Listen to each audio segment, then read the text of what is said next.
Hello বন্ধুরা, welcome to Sutapa's রান্নাঘর। আজ আমি তোমাদের কাঁচা মিঠে আম দিয়ে একটা আমের চাটনি রেসিপি করে দেখাবো। তাই জন্য আমি এখানে নিয়ে নিয়েছি 3টে আম। তো আমটা দেখো এইভাবে ছুলে আমি এভাবে টুকরো করে নিয়েছি। তো আমটায় যদি আটি না হতো ভালো হতো, তো আটি হয়ে গেছে বলে আমি এইভাবে কেটেছি। তো এবার 3টে আম কেটে আমি ধুয়ে নিয়েছি। এটা দিয়ে রেসিপিটা বানাবো। এখানে একটা কড়াইতে দিয়ে দিয়েছি 2 চামচ সর্ষের তেল। ছোটো চামচে 2 চামচ দিয়েছি, দিলাম 2টো শুকনো লঙ্কা আর দিচ্ছি 1 চামচ 5 ফোড়ন। এবার একটু নাড়াচাড়া করে নিয়ে কেটে রাখা আমগুলো আমি দিয়ে দেব। আর আমটায় যদি আটি না হয় তাহলে কিন্তু তোমরা চোকলা সমেতও কেটে এই রান্নাটা করতে পারো, তাতেও কিন্তু খেতে খুব ভালো হয়। এবারে আমি আমগুলো দিয়ে দিচ্ছি, মিনিট 5 একটু নাড়াচাড়া করে নেব।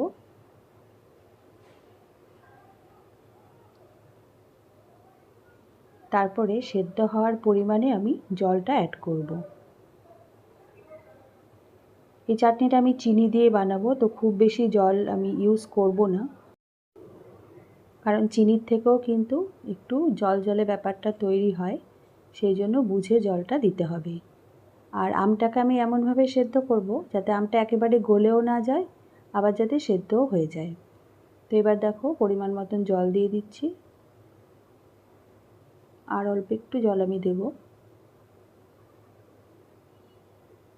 ব্যাস, আর কিন্তু জল লাগবে না। এবার আমি একটু নেড়ে চেড়ে সেদ্ধ হতে বসিয়ে দেবো।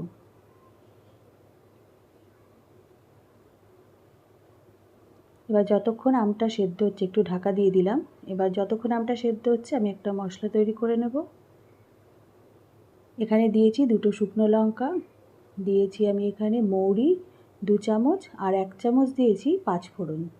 এটা একটু শুকনো খোলায় ভেজে নিয়ে ঠান্ডা করে আমি গুঁড়ো করে নেব। চাটনিতে এই মশলাটা দিলে চাটনির স্বাদটাই কিন্তু অনেকটাই বেড়ে যায়। তো দেখো ভাজা হয়ে গেছে, যখন একটা সুন্দর গন্ধ বেরোবে তখন নামিয়ে ঠান্ডা করে আমি গুঁড়ো করে নেব। এদিকে আমটাও দেখো সেদ্ধ হয়ে এসেছে, সেদ্ধ হয়ে গেছে, কিন্তু একদম কিন্তু আমি গলিয়ে ফেলবো না, তাহলে কিন্তু খেতে ভালো লাগবে না, সেটা একটা অন্য রকমের টেস্ট হয়ে যাবে তাহলে। এবার এই কাপের মাপে আমি 2 কাপ চিনি দিয়ে দিলাম। তোমরা অবশ্যই আমটা কীরকম টক বা মিষ্টিটা কীরকম রাখতে চাইছো সেটা অবশ্যই একটু চেক করে নিয়ে চিনিটা অ্যাড করবে। তো আমার এখানে আমের পরিমাণ অনুযায়ী আমি এখানে 500 গ্রামের থেকে একটু বেশি 550 গ্রামের মতন নিয়েছিলাম আম, তো আমি 2 কাপ চিনি মিশিয়েছি। এবারে ভেজে রাখা মশলাটা গুঁড়ো করে নেব, এটা ঠান্ডা হয়ে গেছে।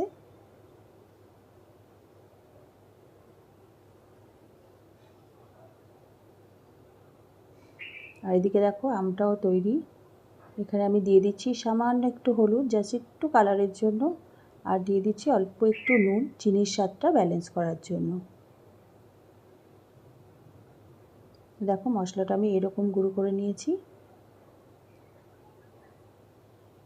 এবার তোমরা মশলাটা দেবে ঠিক নামানোর একটু আগে, তার আগে দেখে নিতে হবে যে চিনিটা দিয়েছি সেই চিনিটা গলে কতটা, যে গ্রেভিটা হয়েছে সেটা কতটা রাখতে চাও সেই অনুপাতে।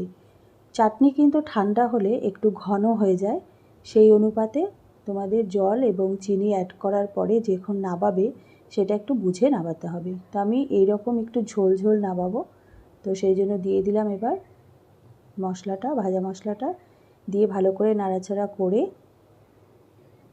একটু ফুটে উঠলে আমি নামিয়ে নেব। এটা কিন্তু ঠান্ডা হলে আরেকটু ঘন হয়ে যাবে। তো দেখো আমটা কিন্তু একদম গলেও যায়নি, আবার সুন্দর সেদ্ধও হয়ে গেছে।